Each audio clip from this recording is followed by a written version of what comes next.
welcome to Khas Mulaqat. Today in the studio we have Staff Sergeant Lindsey Houghton with the Surrey Police Service. We're going to talk to him about back to school and back to school safety. Welcome to the studio.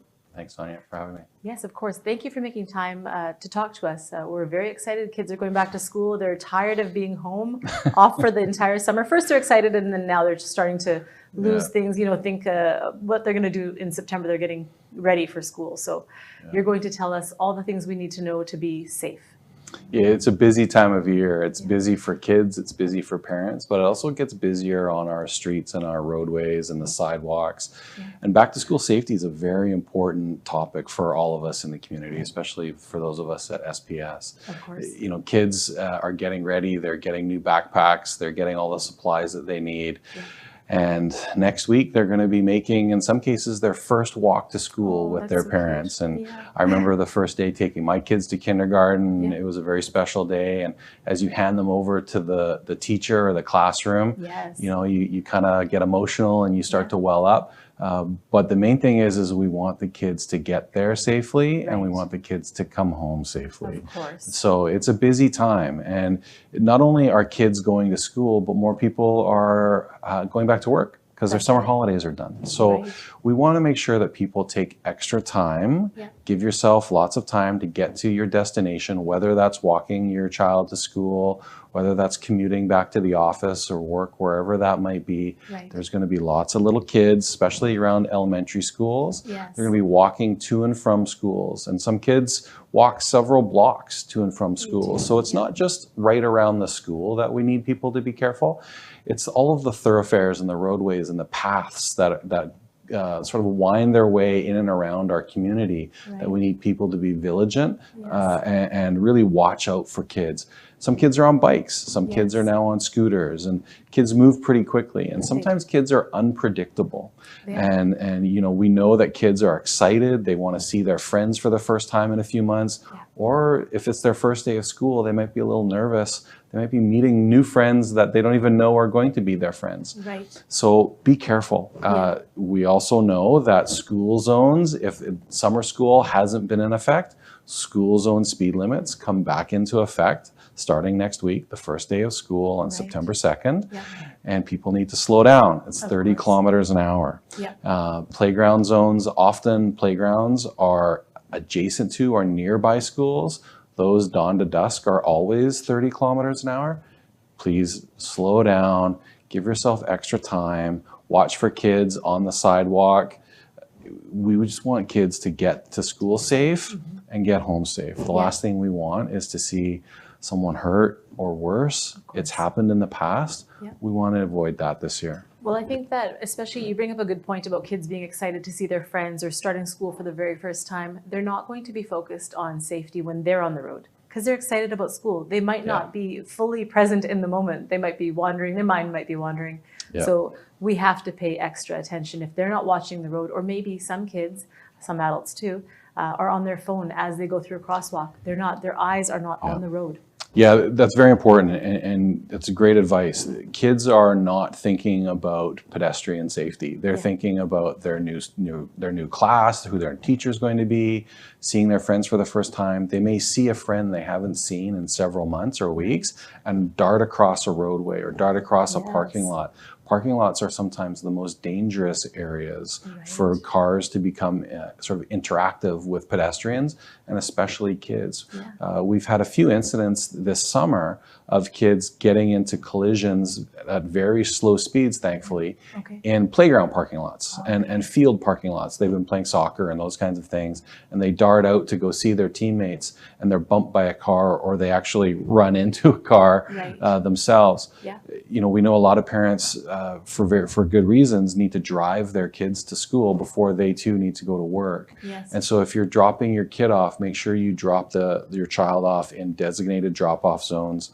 Drive very slowly, follow the instructions. There's always teachers or administrators or volunteers in and around the schools wearing high visibility vests, showing you where to go. Follow their instructions. No one gets hurt. That's a great point that you made about dropping your kids off at designated areas, because I can see, even myself as a parent, I've been in a rush and I'm like, okay, just jump out here. I've done that. It's by a crosswalk where they're going to cross, but it's unpredictable behavior by myself, which could cause unpredictable results. So just dropping your kid off and saying, just go, it might be convenient in the moment, but then the consequence could be very dire. Yeah, and the danger of that comes in when the parent or the caregiver drops the child off across the street, and then the kid runs either in front of or behind the car across that roadway, and cars are coming and going. Hopefully they're going the speed limits and they have time to stop for a child who may dart out in the roadway. But often kids, they do unpredictable things sometimes. And we want to make sure everyone stays safe. And your point about kids and even parents on cell phones or devices, we get distracted. Or music. Sometimes they wear headphones and they're not at all, they're just listening to their music. Yeah, especially, you know, as kids get older, the high school kids, they're listening to music, they've got their AirPods or, you know, whatever headphones on, and they're listening to music, maybe a little too loud. They don't hear the sounds of the roadway and vehicles, and they're maybe not paying attention, looking both ways. It's the sort of the old adage, look both ways before you cross. We all remember that from when we were kids. The same holds true 40, 50 years. Yeah, I've seen, unfortunately, like with all the construction and stuff that we see in Surrey, I see people zooming right through, and those signs are posted, but drivers in Surrey are being very reckless. I see it every day. I'm sure you see it more than I do. It's scary. So I know that the speed limit is 30 kilometers an hour. And my question to you is, how do we enforce that? Is that being enforced during school time, after school, around 5 p.m., just as it's the end of the school zone time? Yeah, so we're going to have extra enforcement out during the start of school. So that's not just going to be on September 2nd or 3rd. That's going to be several weeks. Back to school is more than just one day. It's several weeks as kids start to get accustomed to their new times. And a lot of schools, especially high schools, have staggered start times. So it's not always 8 o'clock or 8:15 or 8:30. Especially high schools, you should expect, and Surrey School District's the largest school district in British Columbia, has tens of thousands of students. There's schools everywhere across the city.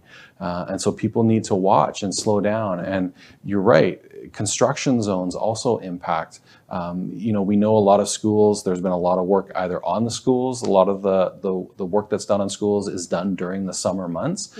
And so parents should become familiar with any changes in either the roadway or how you get in and out of dropping your child off. They may have changed the parking lot and the route. Plan your route. Yeah, plan your route. And what we always suggest is, if you can, drive the route beforehand, or if you walk with your child to school, walk it this weekend on a nice long weekend. Yeah, the weather's beautiful enough for that.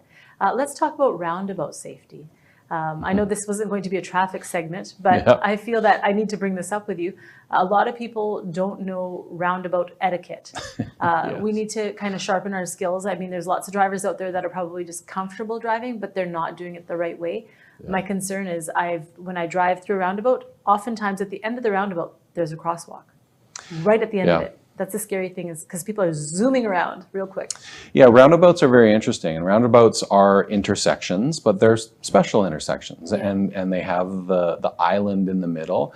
You know, you can't drive over the island. And what a lot of people don't realize that they are intersections. And sometimes there's marked or unmarked crosswalks at the 4 sides of a roundabout. And sometimes roundabout have more than 4 exits. That's right. You know, there are many roundabouts, not just in Surrey, but in other jurisdictions that have sometimes 5 or 6 exits.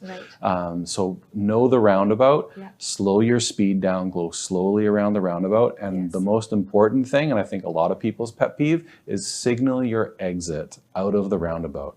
It's the law. You need to signal which exit you're going to take. So if you're going to be taking, you enter the roundabout and you take the first exit, you signal to the right and you take that exit. That indicates to not just pedestrians, but other drivers who may be looking to enter or exit the roundabout, which exit you're taking. And the main thing being slow down. Slow down. Yeah, roundabout isn't the signal to speed up. That's right. Go slow. You know, roundabouts, some of them are small, some of them are quite large now. I don't think it's in Surrey, but in some jurisdictions, roundabouts sometimes have more than 1 lane. And, you know, Abbotsford has some that are 2 lanes. Right. And it's probably only a matter of time as Surrey grows that roundabouts here in Surrey will have more than 1 lane, and some have designated turning lanes. So know the roundabout well. Roundabouts can be a little bit tricky, a little bit nerve-wracking for people who might not be used to driving in and around them. Right, and it's just learning the difference, taking the time to learn what the rules are and then following them. The other concern I have is 4-way stops. Again, it's not a traffic segment, but I'm turning it into one. 4-way stops, people don't know who has the right of way, and I want to emphasize the right of way. Let's talk about that. Yeah, 4-way stops, you know, we were all hopefully taught during driving lessons or when we got our driver's license, in some cases many years ago, that stop sign means stop. A stop sign doesn't mean slow down and edge through the intersection. Stop means stop. That's right. And we all know that if more than one person stops at a 4-way stop at the same time, you defer to the person on your right-hand side. So if you and I meet at a 4-way stop at the same time and you're out on the street or roadway on the right, I'll probably wave to you to give you the right of way. And it's important to make eye contact with people. That eye contact is very important, not just with other drivers, but with pedestrians. And then you can give a nice friendly hand signal that, no, like, please go ahead. And then you may say, thank you very much. Very Canadian. And away you go. It's a very Canadian thing. Yeah, we want to promote that, right? You know, sometimes some of the feedback we hear around dangerous driving in Surrey, apart from some of the speeding and like lighted intersection type behavior, is at 4-way stops. People either blowing right through them, assuming other people are going to stop, and then pedestrians. You know, sometimes they stop short. They stop short and then they inch up, and you're just like, because they want to get there first. And it's just seconds difference. I mean, it's very juvenile behavior in my opinion. It is seconds difference. You know, everyone seems to be in such a hurry these days. You know, you letting someone else go first, even if you think you got there a second or 2 before them, it's not going to make you late. It's not going to impact your day. And it's good karma. It makes you feel good to let someone go before you. They'll probably wave. Hopefully they do wave. You acknowledge it, and off you go to whatever your destination is. Yeah, I really like your demeanor in this conversation. I mean, you're always very easy to talk to, but if everybody that's driving on September 2nd in their rush hour traffic, trying to get to work, trying to get their kids off to school, if they've got this demeanor that you have, where it's like, just take a second and let the person through, or take your turn, whatever it is, but do everything with calmness, and it'll make the day way better. I can just imagine somebody getting up in the morning, rush, they haven't planned their route, get out the door, kid hasn't had breakfast, here, throw a granola bar at the kid, out you go, rushing through stop signs, rushing through yellow lights and just trying to get there. Imagine the stress on that driver, and then the kids picking up on that stress. I think your way is a way for everyone to just feel happier and the day to go more smooth than if they were doing me. Yeah, we've all been there, right? Like, we've all been late. We've all had frustrating mornings. Things haven't been going right. Our kids aren't dressed on time, or they've forgotten where a shoe is, or you know, we haven't made the sandwich exactly the way they like their sandwiches made. But just take a moment, take a deep breath. Getting in a car is sometimes the most important decision that you're going to make that day, because bad things can happen when you get in a car. If you're not in the right mental frame or mindset, when you get behind that wheel, we've all seen incidents of road rage and very unfortunate incidents that sometimes end tragically in our cities. So just take a moment, take a breath. And you know, none of us, I don't think, want to get mad and model that negative behavior in front of our kids. Absolutely. You're right, they do pick up on it. And you know, I myself, you know, you get frustrated behind the wheel, whether it's a collision and you get backed up, or someone cuts you off, and you know, you may mutter something under your breath. We've all been there. That's right. Driving can be frustrating, and you know, I think commuting in Metro Vancouver can be a little like, it can tax our patience. And you know, I think Metro Vancouver commuters have some of the longest commute times, certainly in Western Canada, maybe the longest outside of Toronto. So just give yourself an extra couple of minutes, right? And just relax, take a deep breath, put on some good music or a podcast or something like that. And you know, what I found in my time, those are sometimes moments where I have alone time with my kid, and I get to have a conversation with them that I might not get to have if they're around their siblings or if I'm with Right. my partner. So yeah. You just made it into quality time. Yeah, it is quality I time. really And like that. you know, every minute you spend with your child is precious. Yes. And we want to not just promote that, but those moments when you look back, hopefully are moments that you'll cherish. Right. That's a beautiful picture. That's actually really great advice for our viewers that are watching. Rather than swearing and getting upset at the Yeah. drivers, take Yeah. that time to check in with your child, see Yeah. how they're doing, how they're feeling about their first day or their second day, or what they're looking forward to, their dreams. That's Yeah. a great idea. Good advice. What advice would you have for kids that are walking home after school? Maybe they're alone. Their parents have given them a key. I think they were called latchkey kids Yep. back in the day. Not that long ago, but back in the day. What do you say to those kids that are walking alone? What do you tell their families about safety around walking? Yeah, I was one myself. So, you know, that's a very important conversation. You know, we don't always have the ability to get off work early, pick up our kids, and we often don't have siblings or large friend groups. Sometimes we have to walk home by ourselves. Right. What's important is that the parent or caregiver has that conversation with their child. Okay. They know the route to take home, and that child always follow that expected route, so that if there's a delay, that the caregiver or parent knows where to start looking. Okay. And you know, we don't want the worst case, but if something does happen, it gives us an opportunity on the police side to know where to start looking as well. But it's also important, like stranger danger and those kinds of things. You know, those are conversations that we hope never come to fruition or are a reality, but those are conversations that we need to have with our kids. So don't talk to strangers. If you can, have trusted adults in the neighborhood that you can knock on their door, that you know there may be an auntie or an uncle, or your friend might live in the neighborhood and you may not walk home with them, or you may walk home part way with them. If you sense something suspicious, and kids, you know, they get distracted quite easily. If they sense something suspicious, go talk to your trusted neighbor or your friend's parent, that kind of thing. And when you get home, lock the door behind you, know your parents' phone number. And, you know, when I grew up, there was no cell phones or anything like that, but I knew I could call my mom where she worked if something happened. So kids these days, many kids might even have cell phones at a young age. Know who you can text, and that might be a family member as well. Okay, that's great advice. For those kids that don't have the phone though, I guess maybe the parents should invest in one. And then safety around cell phone usage, and that's a whole other topic. But it might be worthwhile for parents to get. I think there's even those Apple AirTags or something they can put in their child's backpack. Yeah, Apple AirTags are great. There's other similar devices to AirTags. They're very inexpensive, and you know, I think Google has a version if you don't use Apple products. Stick them in your kid's backpack. I know some people put them in their kids' shoes. You can put them in the tongue of your shoe. For those old enough, you might remember the old kangaroo shoes that had the little pocket. Yeah, you do.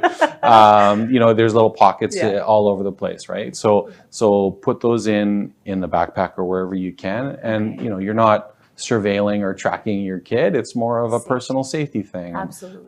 You know, and if you don't happen to have a cell phone at home, hopefully you have a landline or a home phone, and you know, we know that not everyone has those anymore. But maybe if you get to know your neighbors, maybe the neighbor could look out for them. Or if something does happen and the child comes home and needs some help with something that's an emergency, they can knock on their neighbor's door. Wonderful. So a big message about community coming together to make sure the kids are safe. So it takes a village. It takes a village. You're absolutely right. If there's a message you want to give to our viewers right now, watching worldwide, you can do that right now. Yeah, thanks very much. You know, September 2nd and 3rd and the back to school time is a wonderful time for our families and parents and kids alike. We want to make sure that everyone just takes a moment, take a deep breath, enjoy the time, but also be very careful. Around schools and in our neighborhoods all across Surrey and all across communities around the Lower Mainland are going to be very busy. So take that extra moment, be careful, watch for kids, and let's all go to school and get home safe. Wonderful. Thank you so much. You're welcome. Thank you. Plan your route, stay safe, and September 2nd, back to school. Thank you for watching. We'll see you again next time.